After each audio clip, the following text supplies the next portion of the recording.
অনেক বৃষ্টিপ্রবণ একটা জায়গা হচ্ছে সিলেট।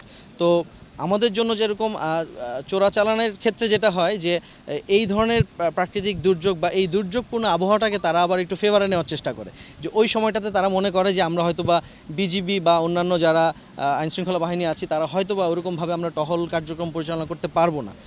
এই সুযোগটাকে যেন ওরা কাজে লাগাতে না পারে, আমাদের টহল বা আমাদের তৎপরতা এই সময় আমরা বাড়িয়ে দিয়েছি। টানা সপ্তমবারের মতো বেস্ট টিস্যু পেপার ব্র্যান্ড হিসেবে স্বীকৃতি পেয়েছে বসুন্ধরা টিস্যু। যেমন দেখ, ওরা হয়তোবা যে সুযোগটা চোরা কারবারে যে সুযোগটা নিতে চেয়েছিল যে এই সময়টাতে তারা একটু চোরা কারবারে বেশি করবে বা চালানটা বেশি হবে, তা আমরা সেটাকে খুব দক্ষতার সাথে আমি মনে করব আমার এই যে 2IC ছিল মেজর নূর এবং আমার অন্যান্য সদস্যরাও ছিল, তারা এই বিষয়গুলোতে সারা রাত পরিশ্রম করে 24 ঘন্টা অপারেশন করে গতকালকে একটা বড় চালান ধরতে পেরেছে। কোরবানি ঈদকে নিয়ে এখন যেমন আজকে যেমন আমাদের কোনো হয়তো কোরবানির পশুর যে চোরাচালান এটা আটক করতে পারিনি, বাট আমাদের কিন্তু প্রতিদিনই এই চেষ্টাটা অব্যাহত রয়েছে।